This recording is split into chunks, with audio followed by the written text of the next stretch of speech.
Now that I've confirmed the problem with the engine, as you saw in the previous videos, and you can see that rusted cylinder that I have, I need to make a final decision on what to do next. In some of my videos I think I've made some comments where I was leaning, but this one's about my decision and a little bit about what the background is. I've been researching this for several months to look at what my options are. Since this car really seems very original, I would really like to keep it close to stock appearance, and the tune port was new in this model year, and I'd really like to retain that tune port TPI system.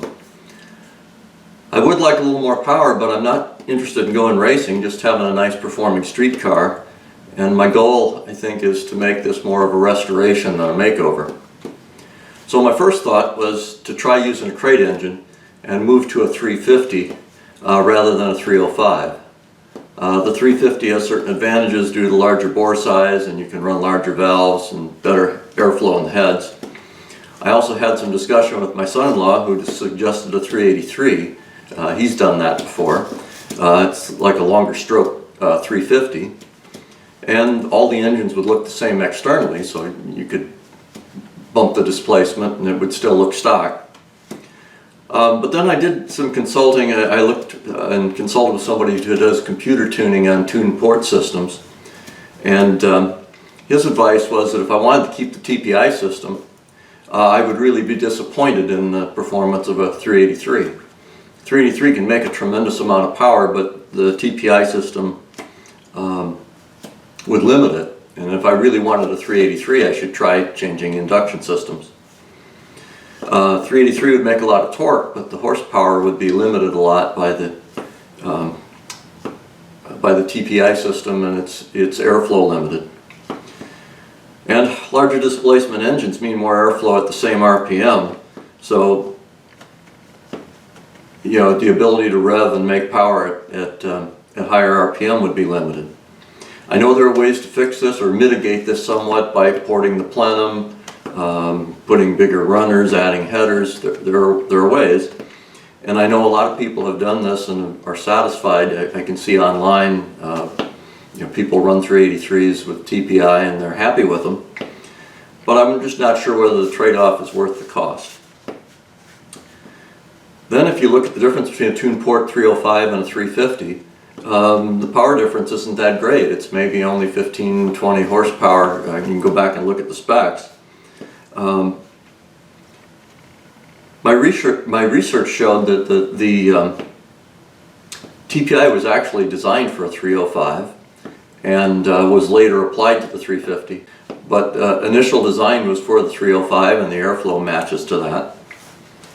So the 305 in principle should rev a little bit better again than a 350. People will debate that, and there are ways to get around it and make it better, but 305 is not a bad choice.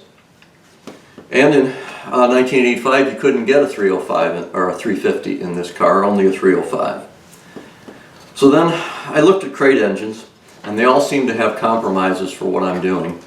The 85 engine had a two-piece main seal and the older style valve cover attachments. So this means changing flex plates and valve covers and other things to match. A lot of the crate engines had the newer design heads. They don't have the 7th bolt hole for the exhaust manifold on the 305 for the Camaro. So I had trouble finding a crate engine that was an exact match. And finally, I have confirmed that this is the original engine. The serial number on the block matches the VIN. I was looking at some of the auction valuations like at Haggerty, just because they give good pricing. And from a resale standpoint, the original 305 cars have a good value. And I intend to drive this car for a while, but at some point I may sell it, and resale value is a factor. So I might decide I want a different project car. So I made the decision to rebuild this one.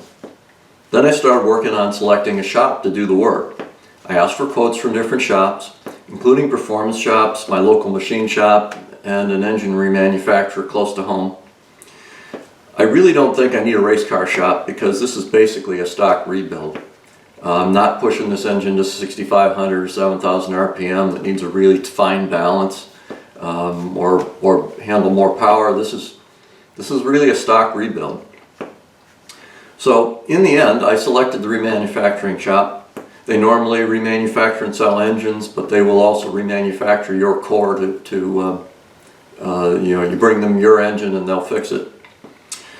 They've been in business a long time. I've looked at their website, looked at their process. What I saw looked pretty good. As an automotive engineer, I spent a long time in the engineering business, and one of the things I learned was that manufacturing processes and consistent manufacturing processes are important to quality. It looks like they had a good process. They've probably done thousands of small block Chevys. This isn't a unique engine. Their price was very similar to the prices of some of the remanufactured crate engines.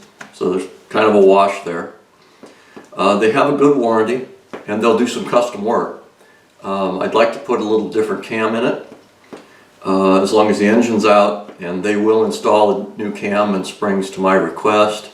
I'm planning to use a Comp Cam's Extreme Energy, which has a little bit more lift and duration. It's very close to the stock cam. It's only, I don't know, 5 or 6 degrees more duration.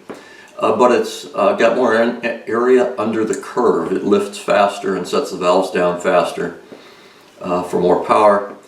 Their calculators suggests somewhere in the order of 20 to 30 horsepower more than the standard cam, depending on your system assumptions, and it would make more torque across the board. So maybe I can get the performance a little closer to the 350 engine,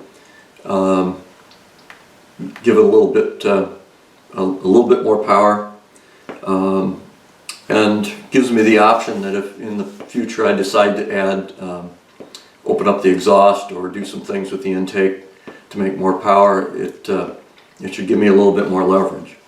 So now the goal is to get this engine prepped and get it on the trailer and head it to the shop.